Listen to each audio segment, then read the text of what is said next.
Sai Divine Leelas Part 2. Om Sai Ram. It is impossible to describe in length all the experiences or the qualities of Sai, says Nana Sahib Bare, who had a life-saving experience, and he says, I feel whatever experiences with people whom I have met and myself have got should be shared with all. The first experience of Nana Sahib Bare. Nana Sahib was an inspector in the revenue department. He was a devotee of Sai Maharaj. Once, when he went to visit Sai Baba, Baba told him to leave immediately without any least delay and go to Kopargaon station. Nana Sahib immediately left and took a tonga. There was a tonga which was following his tonga, and the passenger in the tonga behind him said, There is still some time for the train to arrive. Don't go so fast, we can go slowly. Nana Sahib didn't listen to him and reached the station. Later, he got the news that the tonga which was coming behind Nana Sahib's tonga was robbed by thieves and also bet the passengers. Nana Sahib, on hearing this, was very grateful to Sai for saving his life. From the above experience, we are sure that Sai is our Sadguru, and to surrender to his lotus feet is the best path of our life. Second experience of Nana Sahib Bare. Nana Sahib said, one of my friends is a lawyer in High Court. He went to meet Sai Baba for the first time, and at that time, Sai and my friend were there. Sai Baba told him, just chant Shri Ram, Jai Ram, Jai Jai Ram. After few minutes, Baba again repeated the same mantra. At that time, my friend remembered that this is the mantra his guru had given him. Again Baba repeated the mantra, and then my friend realized that Baba is reminding me to chant the mantra given by my guru. Once a devotee from Thane went to meet Sai Baba, and when he met Baba, he told him to worship Hanuman. He did not understand why Baba told him this. When he went to the room and spoke to his friends, they asked him whether he worships Lord Hanuman.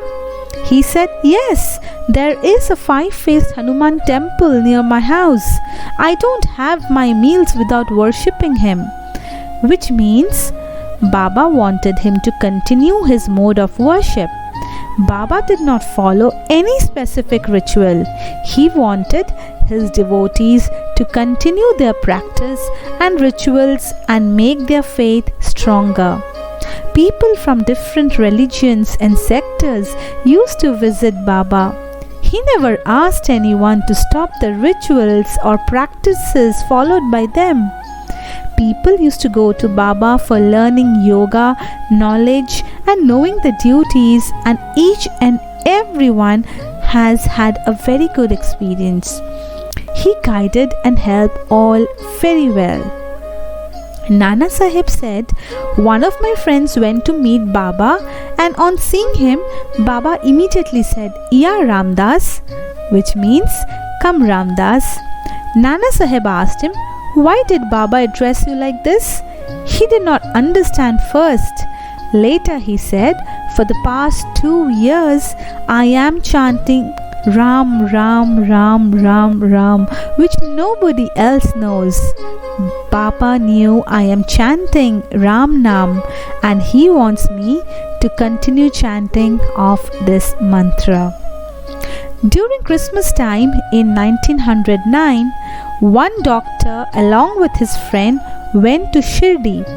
This doctor was a Brahmin who followed all the customs of a Brahmin and was not happy to go and meet a Muslim saint. He said, I will not fall on the feet of a Muslim. His friend told him, you don't have to fall on his feet, and also Baba does not tell anybody to fall on his feet. When they reached Shirdi and entered the masjid, the doctor did not see any Muslim saint, but felt Lord Ram is standing there, and he fell on his feet. He came out of the masjid and told his friend what he saw.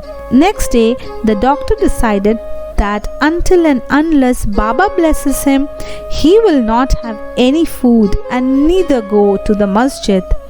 He did not eat anything for 3 days and also did not go to the masjid.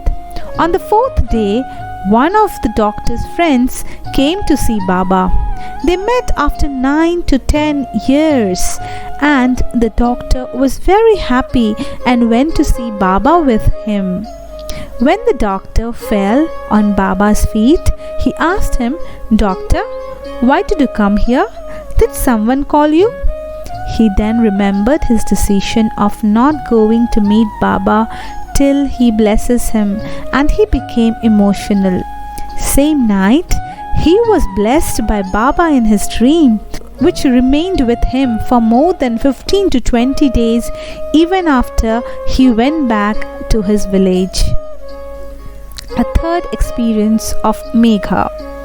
There was a Gujarati Brahmin named Megha who was a great devotee of Sai. One day, he was drawing a trishul near Sai's photo. Nana Sahib asked him, What are you doing? Megha said, Today morning when I woke up and was on the bed, I heard Sai's voice asking me to draw a trishul.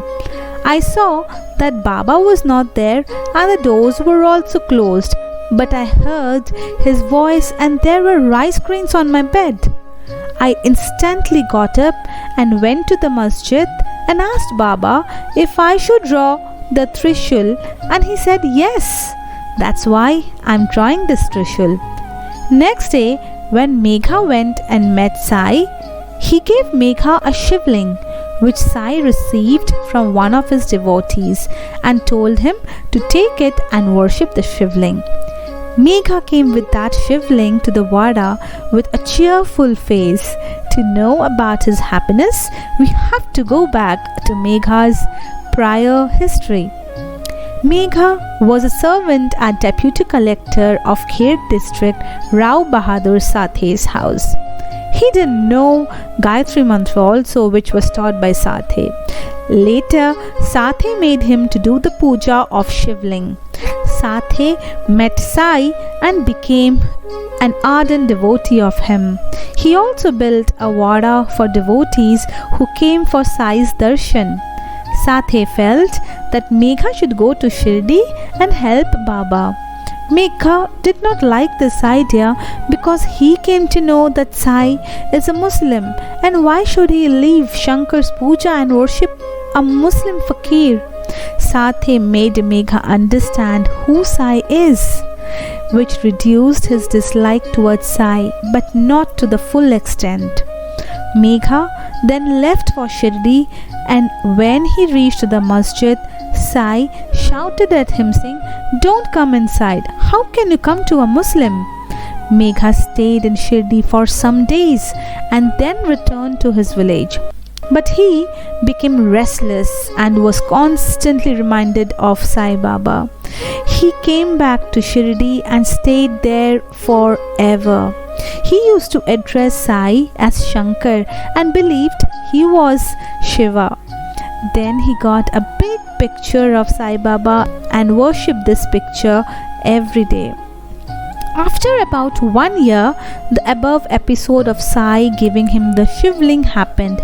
This shows that the faith and devotion that Megha had on Sai gave him the desired experience, which depicts the similar meaning in a sentence in Baba's Aarti, Jaya Mani Jaisa Bhav, Taya Taisa Anubhav.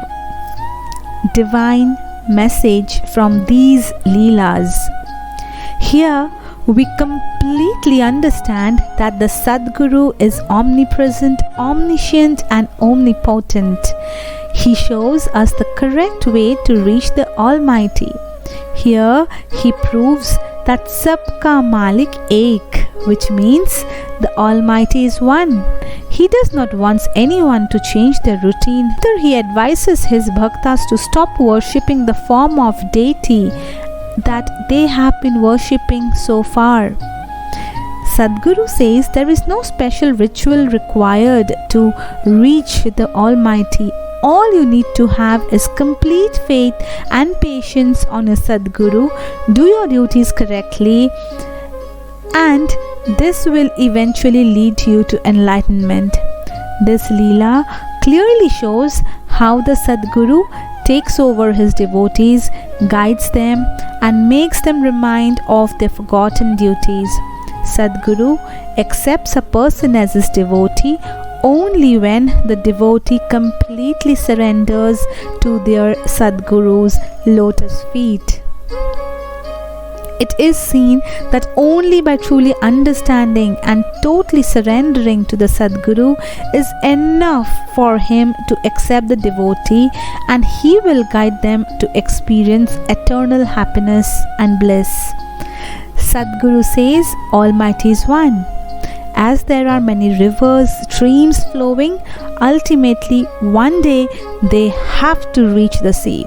Similarly, with Sripad Sri Vallabha Charitamritam, in the first chapter, when Shankara Bhatt asks the Guru, whom he meets in the cave, who was Sripad Sri Vallabha, he replies to Shankar Bhatt saying that he is the Almighty who has all the form of deities in him, and he existed even before the creation of the universe. He is omnipresent in this Kali Yuga, and he will be further manifesting himself as various avadutas. And now Sripad Sri Vallabha has manifested as Sadhguru Sri Sai Baba of Shirdi. With these Leelas, we can clearly understand that Sadhguru is far beyond any religion, caste or creed. He conveyed that one who completely surrenders themselves to the Guru becomes eligible to travel in the path of enlightenment. Om Sai Ram.